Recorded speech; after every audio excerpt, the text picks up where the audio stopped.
If you're considering investing in real estate, or maybe you're a real estate syndicator and you want to raise money for your own deals, you're going to need to know what a preferred return is. What's up, guys? I'm Johnny, and on this channel, I educate people on how to invest in real estate.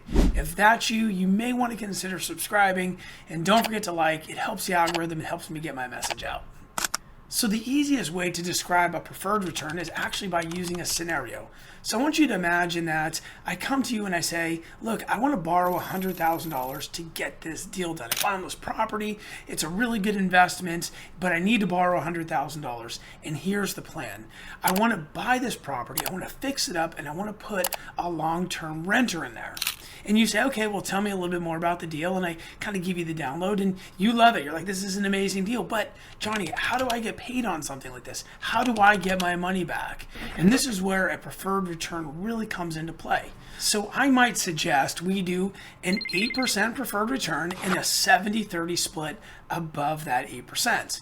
I know that sounds a little weird, so let's kind of just do this scenario and we'll play it out and it will make more sense when I'm done. So the first thing we need to do is just a little bit of math around the 8% and the $100,000. So 8% of $100,000 is $8,000. Now, when we look at that on an annual basis, that's $8,000 per year, or roughly $650 per month. Which means if I write you a check for $650 per month, at the end of the year, you would get roughly $8,000 or 8% return on your money.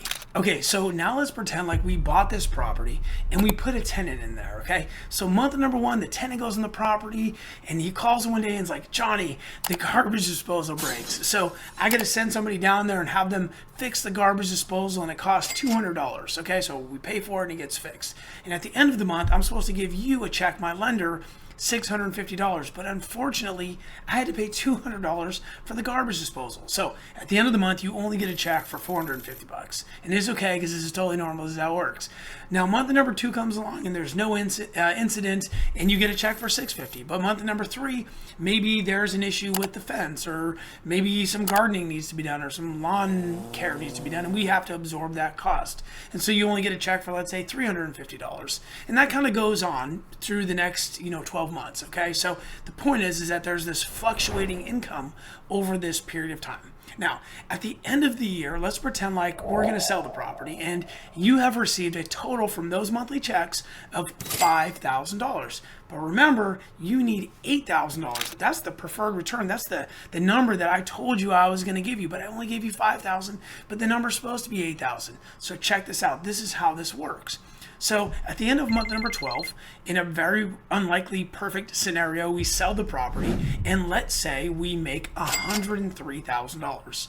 What happens is the $3,000 sitting on the top, that first $3,000 right off the top goes to you, the investor, to make you whole on the $8,000 that you were expected to get on your first year. And what that does is it gives you an 8% return on your money.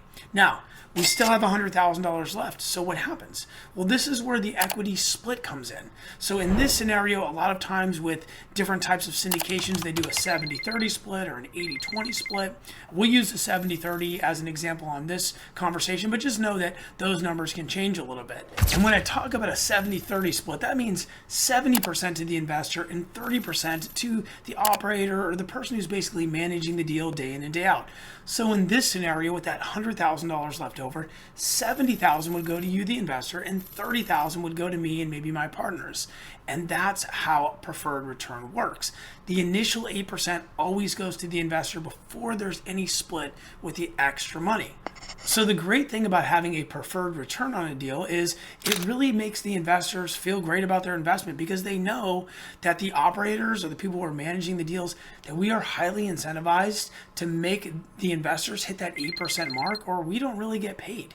Now, there are usually some fees built in. Of course, those are always disclosed up front, or they should be disclosed up front, but those fees are usually pretty minimal, and they're like operating money. It's not a lot of money, right? So we always want the investors to get their minimum, their 8% preferred return, and then we get to split in the big kind of chunk of the money when we sell the asset. So that's how a preferred return works. Now, a couple minutes ago, I mentioned that those splits can change. Sometimes they're 70-30, sometimes they're 80-20, sometimes they're 50-50. Now, here's the thing. Sometimes they can be 70-30 and then go to a 50-50 once there are certain markers that are hit. Once certain returns are made to the investors, sometimes that number goes from a 70-30 split to a 50-50. This is called a equity waterfall, and I have a different video on that. You can check the link in the description and we'll get you there. You're also going to want to know what a waterfall is because sometimes those are built into the pay structure. So I hope you guys enjoyed the video. Don't forget to like and subscribe. Thank you for dropping by. God bless.